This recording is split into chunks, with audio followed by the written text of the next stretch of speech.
Hi, welcome to the Corner of Knit and Tea, episode 287. My name is Laura. I'm also known as Fluffyk on Ravelry, Fluffykira on Instagram and Twitter. I blog over at thecornerofknitandtea.com, and that's where this episode and every episode show notes will be. I have an Etsy shop called The Corner of Knit and Tea where I sell my patterns and my handspun yarns. And we have a Ravelry group also known as The Corner of Knit and Tea. Hi, how are you? I hope that you are doing well. It is Monday, July 20th. And it is a little bit gloomy looking here. We have rain scheduled for the next few days. Hopefully not too much, because our driveway is in a state of ill repair and we are about to get it repaired. So I just need the rain to hold off for a little bit longer so we can fix it up. So how are you doing? I hope that you're doing well, that you've found lots of crafty time. This week I spun and I knit and I have lots to show you. I'm actually really excited and a little bit at a loss now that Tour de Fleece has ended and I've got a bunch of stuff off my needles. So we will talk about that as well. Things here are sort of the status quo. We are still both working from home and my husband found out that he will be working from home until the end of the year at least, and then they will reevaluate in the new year. We are both lucky that we are able to work from home. I work from home normally, but he is able to do his job from home. So we have adapted to spending lots of time at home. We are in opposite corners of the house, which is fine for us during the workday, and we meet up in the middle for lunchtime and after work. So otherwise we are doing well. We have managed to stay healthy. Our families have managed to stay healthy. We are missing them, but otherwise we're in pretty good shape, all things considered. There has been lots of scuttlebutt on the internet. I shouldn't say scuttlebutt because that feels like I'm minimizing it. There have been lots of important discussions happening over the weekend about accessibility for all knitters and discussion about yarn substitution, and I think all of that is great food for thought on how we can make knitting more accessible to everyone, particularly those who find themselves with limited resources. And I also think that supporting designers and indie dyers is important, and lest anyone think otherwise, for most of us, we are not earning a living by our fiber crafts, or if we are, it is not, we are certainly not getting rich off of it. I can tell you that my designs, I mean, I am a very, very, very small designer, but in sum total, in the several years that I have had patterns published, I've probably made less than $500 in selling designs. I have made more selling my handspun yarn, but of course those materials cost me more because I pay retail for the fiber that I use, plus postage. So when you see my prices in my shop, beware that I am paying usually between $20 and $24 for materials to turn them into something, and then I am spending probably between 5 and 8 hours to turn each braid into handspun yarn. So when you look at how I price my yarns, which often, at least for single bumps of fiber, 4 ounces, is usually a little over $40, remember that it is costing me $20 to $24 for my materials, plus 5 to 8 hours of my time, plus postage and packaging. So really, honestly, I'm making between $10 and $15 per skein. I just think it's important for us to know those numbers and to understand why people price things as they do, and that our labor is worth it. I decided long ago that I could not craft to earn a living. I make the bulk of my living in supporting craft businesses through marketing and tech editing and those kinds of services, where I can earn a far higher hourly wage. I still would not say I'm getting rich. I am working at probably between 50 and 60% of my capacity, and I have taken a large pay cut since I chose to come home and work in the fiber industry. Now, I have the luxury to be able to do that because I live in a dual income family where we have no children. But I just want to be real about what it takes to participate in the fibercraft industry. And while there are a few people, and I will not deny that there are probably 10, 15, 20 designers and, a few yarn companies that are probably doing very, very well, the rest of us are choosing to pursue our passion and our craft and are trying to price our services and goods accordingly, but we are not raking in the dollars. So, I mean, I understand the frustration with patterns and pieces that require a significant investment, more than one has as disposable income. I certainly understand the frustration at not having those resources and that it excludes a portion of the population. And I myself feel excluded by some of those. Well, I shouldn't say I feel excluded.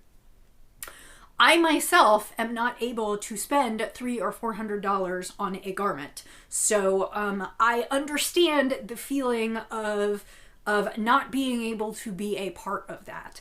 I don't necessarily identify myself as feeling excluded because I find other ways to make that project. And I'm lucky I have the knowledge to be able to do that. But my point is that I do understand both sides here, but I also want everyone to understand that individual designers and dyers are really not getting rich in this hobby. And so I do want to clear that misconception. So that was a lot of talk about something that I wasn't sure I was going to wade into. If you have other questions, I'm happy to share my opinions, but I think I'll move on for now. So let's get into the regular podcast. Today I am drinking Yogi Tea Egyptian Licorice. I am drinking this. I love this. A lot of people do not. It is flavored like black licorice, and it is spicy sweet and caffeine free. I really love Yogi Tea's version. I particularly love it when I'm feeling under the weather, which I am not today, but I particularly love it for that. I find that it's really good for a sore throat. But the reason I'm drinking this today is because I forgot that I had placed an order a while ago and I had gotten 4 boxes and my husband unearthed them from the pantry this weekend, and so I have some tea to drink. So I am drinking that in my roastery mug, which is the local coffee house, and I just love this camp mug. It keeps everything nice and warm.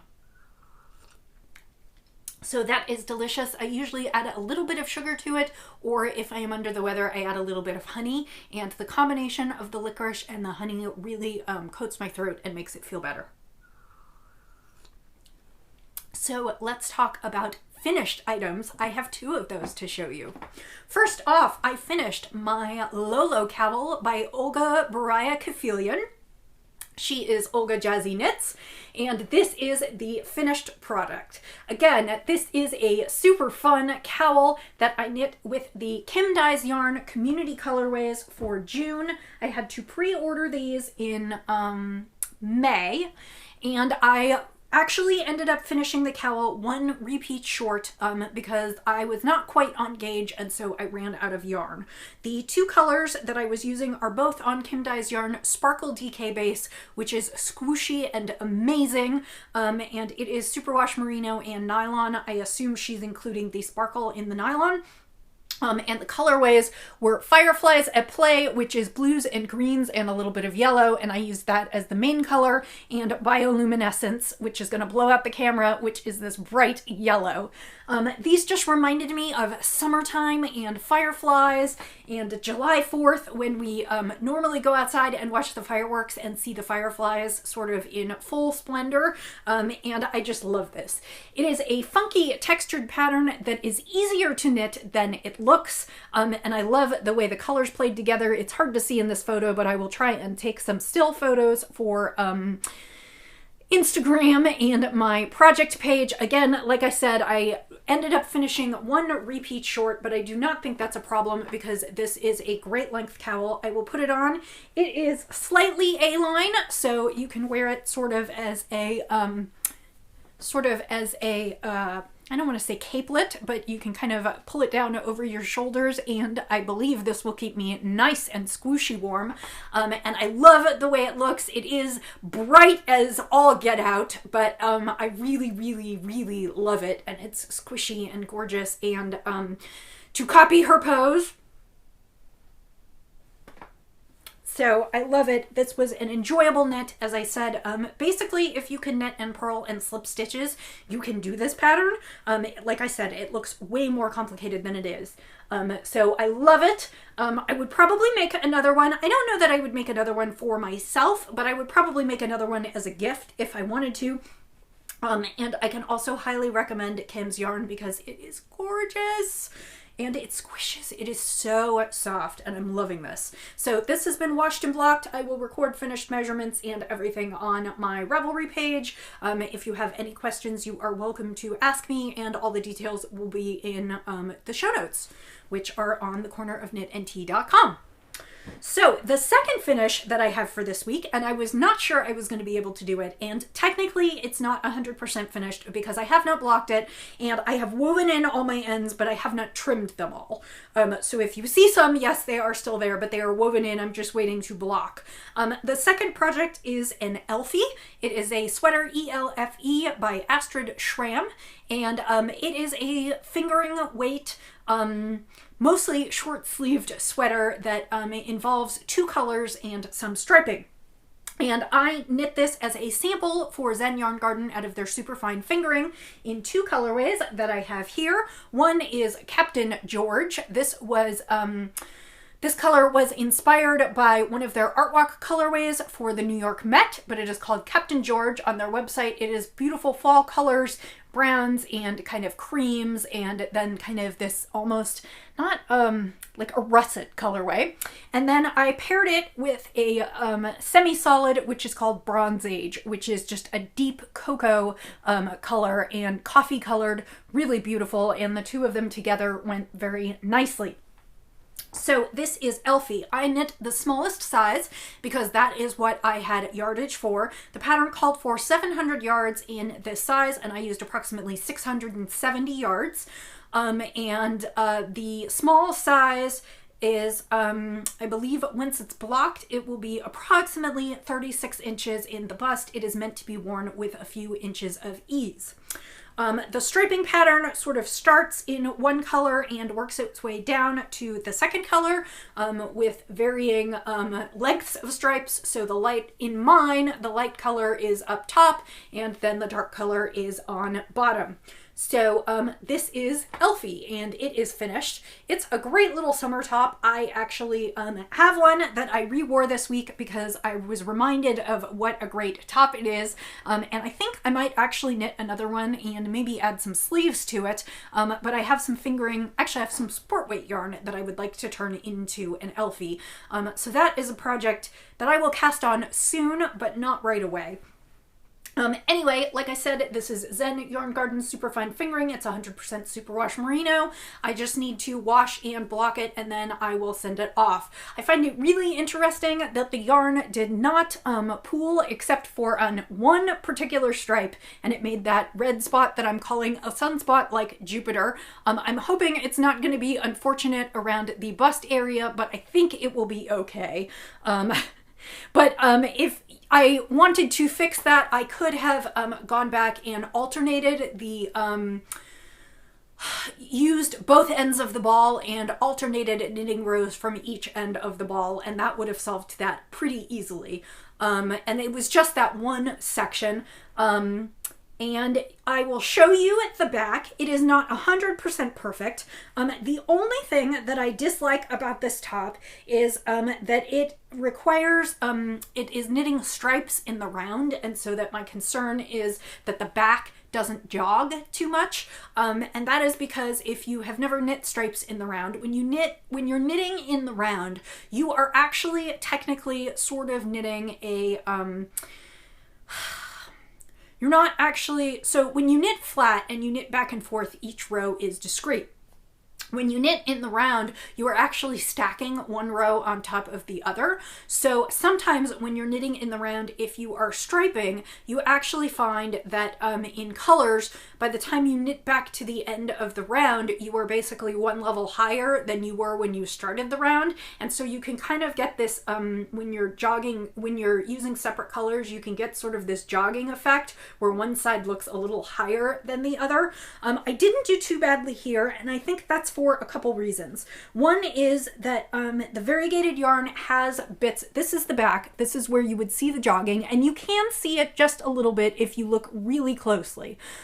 Part of the reason that I don't think that I had trouble with it as much in this one is that the variegated yarn does have some of the semi-solid colorways in it. So in some places it is really hard to tell where the two yarns start and stop. The other thing that I did is I wove in my ends super carefully, and when I had two ends that were right next to each other, I actually crossed them so that I would kind of close up the hole between them and kind of mitigate that. And so that was kind of how I dealt with it in this. There are methods to deal with preventing jogging stripes in the round. There are a couple different ways to do it. If you want to learn how, I urge you to read up on the techniques. The technique that I did not use here that I thought about using is sometimes what they suggest is that when you are changing colors, when you are working between your two colors, you slip the first stitch of the round in the old color and then start knitting in your new color so that by the time you get to the end of the round, you sort of match up your old colors and your new colors. The reason that I did not do that on this particular knit is because this is a fairly lengthy knit in terms of neck to hem, and my concern was that if I slipped a stitch at the beginning of each round where the stripes changed over, you can see that I have, well, 1, 2, 3, 4, 5, 6, 7, 8, 9, 10, 11, 12, 13, 14, 15, 16, 17, 18, 19, 20, approximately 20 or 21 stripes, and my concern was that if I slipped the first stitch of that row, I would basically be 21 stitches shorter in that one column than anywhere else on the garment. And my concern was that 21 stitches at a row gauge of 9 3/4 or so per inch, I think that's what I'm running at. I have to double check, but at a row gauge of 7, 8, 9 stitches per inch, that's a difference of 2 inches, and so I really didn't want that point on the back to be slightly shorter than everything else and tug. So I opted to just do it this way, and again, I don't think it looks too terrible, but you can see it a little bit, and that is honestly the only drawback of knitting this top as far as I am concerned. The last time I knit this top, I ended up doing helical striping, which is basically the beginning of your round moves around the sweater and you're kind of knitting stripes in the helix as you're going up, and that is another method to deal with striping. It would not have worked in this case because of the thick stripes. Last time I chose to do one round stripes, and so that's why that worked. And I think I talked a little bit about that back when I knit my Elfie. Those notes are on my project page, and I believe I linked to some posts on helical knitting. So that is stripe knitting, but that is another sample off the needles. And I don't have another sample to put on the needles right away. So I do have a little bit of time to work on my own things. I'm sure another sample will be coming shortly, but I have a little time to work on my own projects for a little bit. So let's talk about the two other things that I am working on, and then we'll move on to spinning. I decided that July was going to be Christmas in July, and I'm hosting a knit along or crochet along. I should call it a make along. It's not quite as open as all of my make alongs are because I was basically, the theme was, excuse me, work with your Christmas yarns in July, and specifically for me, I never get to knit a pair of Christmas socks in the month of December, because I'm always working on other gifts or other things for the end of the year. And so I find that if I try and knit a pair in July, I have a new pair of holiday socks for each year. I should say I'm calling this Christmas in July because it's catchy. It could be any holiday that you celebrate. And I'm mostly focusing on socks, but if you find another project that somehow fits the prompt, sneak it in there, but we will definitely welcome knit and crochet. So the yarn that I am using is not typically what you would think of as Christmas sock yarn. However, the name of the yarn is Fruitcake, so I thought that that would suffice. It is plums and browns and creams, and this is Fat Sock from Hello Yarn. And I actually have made progress this week. I started a new book and I needed something to work on while I was reading, and I am almost done. I left off sadly while I was kind of turning the heel. But I am almost done turning the heel, and I haven't decided. I think it's a little bit long, and so I haven't decided. I am going to talk about one of two options that I'm going to take. So this is my Christmas fruitcake socks, and this is how it's knitting up so far. I absolutely love it. I am using David Schultz's Toe Up Sock Recipe, or it might be cookbook. It is a sock recipe for knitting socks based on the yarn you have, the gauge you knit, and your foot size. Basically, it has you take some measurements of how many stitches per inch and how many rows per inch, and then also measure your foot, and you do a few quick calculations. I don't think there's anything worse than dividing by 2 or 3 or adding a couple things together. You can use your calculator if you need to, but it's really not that hard. And it is written for a toe-up gusset and heel flap sock. As you can see, mine is coming out slightly larger than my foot. I think this is because I got to the point where I thought I needed to start the gusset, and then I went back to reading and continued to knit a few more rounds, and it wasn't fast enough to pull them out. So I think this sock is slightly bigger than my foot. So my decision point comes this evening. I need to decide whether I am going to rip it back and do the heel appropriately, or whether I am going to knit these socks that are slightly bigger than my foot and turn them into a Christmas present for my sister. I haven't decided. She doesn't usually watch the podcast, so hopefully she won't see this. I do absolutely love this yarn, but I thought about maybe doing handmade gifts this year, and specifically handmade socks for people in my family.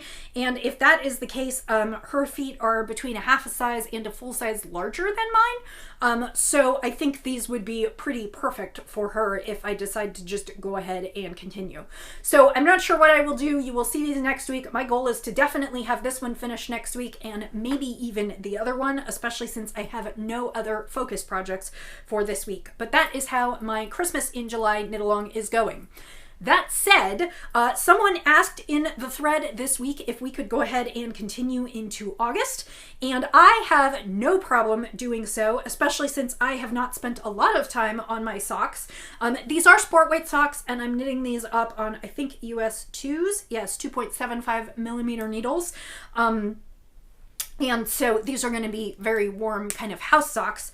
But what I haven't decided, okay, I didn't get a lot of work on these done because I was busy working on Tour de Fleece this month, and I know other people had other projects going, and so I was asked if we could extend this through August, and I don't see any reason not to. So the Christmas in July will now be the Christmas in July and August knit along, crochet along, make along, and there will be some prizes for that. I've already selected a really nice skein of yarn, and it will come with the usual tea and maybe something sweet. And so you can participate either in the Ravelry group or on Instagram. I'm calling it the Christmas in July, so you can just tag it Christmas in July and I will find you, and you are more than welcome to participate. And if I can find that other skein of Christmas yarn, I might actually knit those as well. I can't decide. So that is what's currently on the needles. The only other thing to show you, and I can't remember if I brought it last week or not, but I'll give you a quick sneak peek, is I am still working on my crochet blanket. This is the Woodland crochet blanket, but I am knitting it with the Sweet Pea kit from Lucy of Attic 24. All notes are on my project page and in the show notes, and I just wanted to show you I moved into some of the light pinks this week. I can't remember if I was there last week, but I have also moved into the cream. And I don't know how I feel about the cream. I've been going back and forth on this. I feel that it's a little bit jarring given where it is in the blanket and that it's white and everything else is colored. But I don't know. A couple people that I talked to said they thought it would be fine. So we shall see. I am Again, this is the Sweet Pea kit. I went from greens through some blues and purples to kind of a lavendery pinky, and now I am in the cream, and after this I am going to go into some of the more pinky peachy colorways. So by the time I get to next week, I should have more in here. I probably won't bring it back for 2 weeks, just because I feel like bringing it every couple sections feels like the right way to do it. And yes, my hook is still in it. I'm only halfway through with this particular color repeat. I need to do the return row. So that is my crochet progress. As to what else I'll put on my needles this week, I will probably have a sample coming in sooner rather than later. So my thought is that this week I am going to go back and finish something. I think I am going to finally go back and rip back my ripple crop top and make the modifications that I talked about several episodes ago. I'll talk about them when I join you next week, because I'm hoping to make some good progress on that for next week, and I would really just like to finish that one and call it done. I have 4 sweaters in various stages on the needles right now, and that is very, very unlike me. And so I would like to finish something, but I'm also fighting a serious bout of cast-on-itis. So I'm really, really, really going to try and finish that sweater in the next week or two. That is the Ripple Crop Top by Jessie Made Designs. And I am modifying mine so it's a ripple not-so crop top. But I am using a beautiful summery yarn in that, and I really would like to finish that so I can wear it a little bit this summer. I also think it will be great in the fall, and I can put it under other sweaters. A sweater under a sweater. So my plan is to do socks and dig back into that. I also have a skein of sock yarn I would like to cast on for some socks for my niece and nephew. On Friday, July 19th, Anne of Willy Wonka Fibers kicked off her 100 Days of Socks Cal, and I would really like to participate in that one and knit socks for the next 100 days. I have some hand spun I'd like to turn into socks for me. I have, I want to knit a couple pairs for the children, and I thought about, like I said, potentially knitting socks for my family for Christmas. So that would be my sister, my mom and dad, Wes, and maybe my brother-in-law. So that would be 5 pairs of adult socks that I would like to finish between now and the holidays. So if I'm gonna do that, I better get kicking. The 100-day project, as I told you before, I was doing my crochet blanket for that. The suggestion is that you spend an hour a day crafting on a single project, do it for 100 days in a row, and see how far you can get in 100 hours worth of craft time, not crap time. Oh Lord, I really am trying to go too fast. 100 hours of craft time. So I really do think that I can knit quite a few pairs of socks in that time, and if I dedicate just an hour a day to knitting socks, which I could do in the evening when I am reading. Most of the socks that I knit will be vanilla sock patterns, so they're pretty easy. I can almost do them with my eyes closed, and my hope is that I can crank out quite a bit in the way of socks in the next 100 days. So that is the conclusion of the knitting section. Let me take a sip of tea and we'll move on. By the way, that is going to be the episode title. It's going to be 100 hours of crap time. So when you look at that and you wonder what that's for, now you'll know what that's for. I always wonder what I'm going to get into with episode titles. So the Tour de Fleece is over. I thought it ended on Saturday. I'm sorry, it wasn't July 19th. It was July 17th. I thought it ended on Saturday the 18th. Friday was the 17th. I thought it ended on Saturday, July 18th. Sunday was the 19th. And that is, in fact, when it ended. So I finished 2 more spins that I haven't gotten to show you yet. I will show you those, and then we'll talk about how much I finished for the tour. The first one, finished spin to show you, and I had 1 bobbin completed and 1 almost completed when I talked to you last week. This is Hello Yarn Mignardays, which I believe means cherries, but I can't remember. I would have to look it up again. It is reds and oranges and kind of this icy blue, and they kind of combine to make all kinds of great colors. I spun this fractally, which is I had 2 bumps of fiber. One I tore into thin stripes, and then one I spun spun almost straight through, and what you end up seeing is that certain sections the fiber joined together to make a similar color, and in a lot of sections it joined to barber pole. So this is a squishy skein. This is 800 yards worth of yarn, or very close, sorry, it is 793 yards. I shouldn't overinflate. It is a double skein. Based on the yardage, that probably makes it roughly a fingering weight. I'm going to say fingering to sport weight. This would be absolutely fabulous for a shawl. It is Falkland, which means it is soft. It is not like super, super like right next to the skin merino soft, but Falkland is actually soft enough that I would wear it in a sweater or something that touched my skin. It's not one of those skeins that you're like, oh my God, this has to be around my neck this second. So, it is, like I said, pretty and squishy, and it will be up in the shop, but this would be great for a larger project. It is unfortunately not superwash, so you could make a child sweater out of 800 yards easily. However, it would not be machine washable. So that is that one, and that will go up in the shop this week. The other skein that I finished, and I'm probably going to keep this one for me, although I know that a lot of you liked it, is this was a skein left over from my club membership in Southern Cross Fiber. It was his South African superfine wool, which is my absolute favorite wool of his to spin. It spins super thin. I got great yardage on this skein, and I had been saving it because it is rich, dark navy and purple, and so it's like violet and purple and berry tones. It reminds me of blackberries, crushed blackberries, or even like blueberries in a pie. And this skein, it's called The Final Frontier. It was a Star Trek reference, and I believe it came out around when one of the movies came out, and it was just based on a kind of screenshot of space and kind of a purple glow. And I got 413 yards on this one, so that is basically a fingering weight. I have no idea what I'll do with it, but I have just been coveting. I've had quite a few purple skeins come through my hands, and most of them have gone up into the shop, and I think this one might stay with me because it is just speaking to me. I don't know what it will be. I don't think the camera's doing it justice. I will have to try and take some still photos and see if I can get those purples and blues to be as vibrantly beautiful as they are in person. But those were my final 2 spins of the tour, and overall I spun 29 ounces, which is almost 2 pounds. It is 3 ounces shy of 2 pounds of fiber, and in sum total, and this is counting basically, a lot of people count their yardage. Well, okay, I don't know how they count their yardage for Tour de Fleece.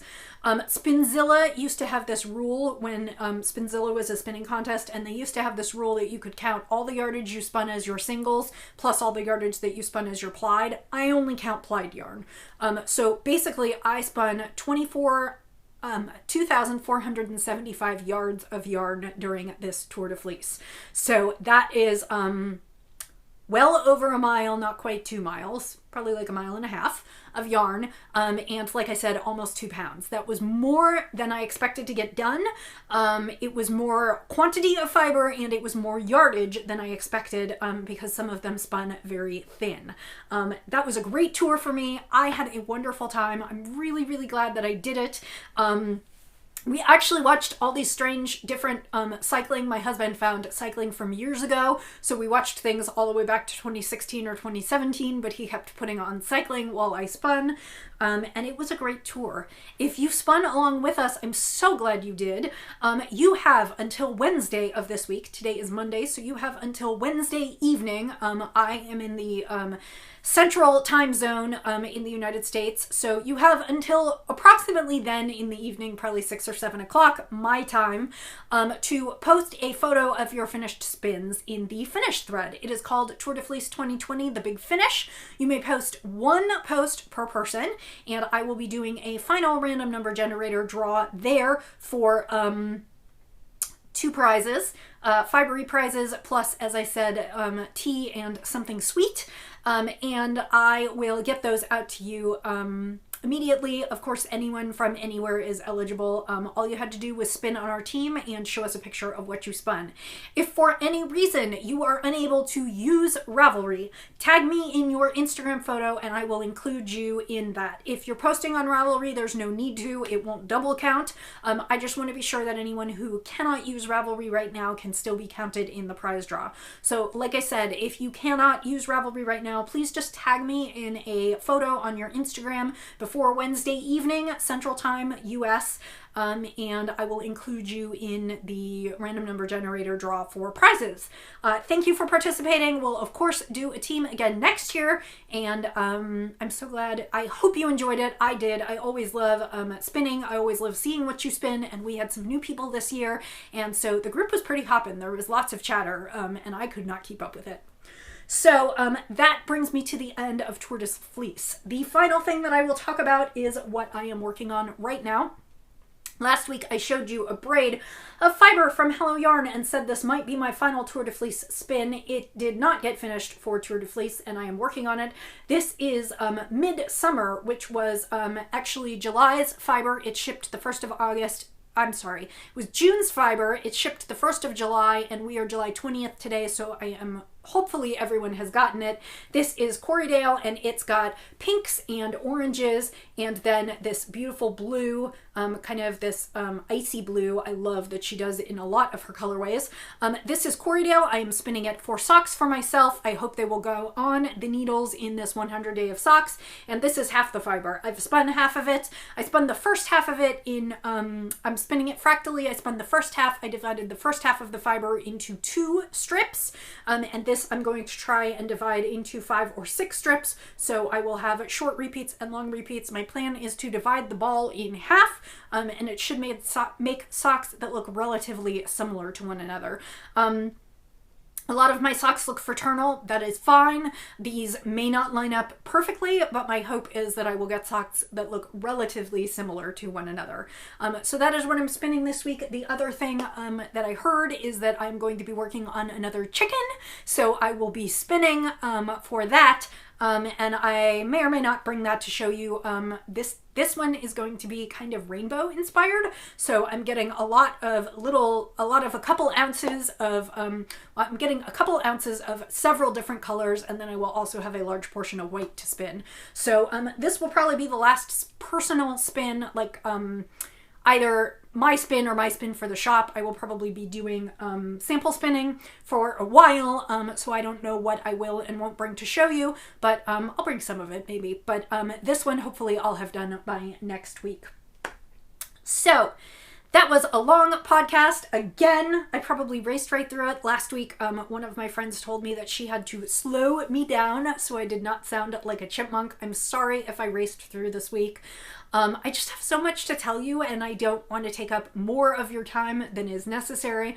But I hope that you have enjoyed the podcast. I hope that you are having a lovely week wherever you are, whatever you're doing. I hope you are healthy. I hope things are going okay for you. I am thinking of you and looking forward to seeing you again. So I will say, as I always do, happy knitting, happy spinning, happy sipping, and I'll see you next time. Bye.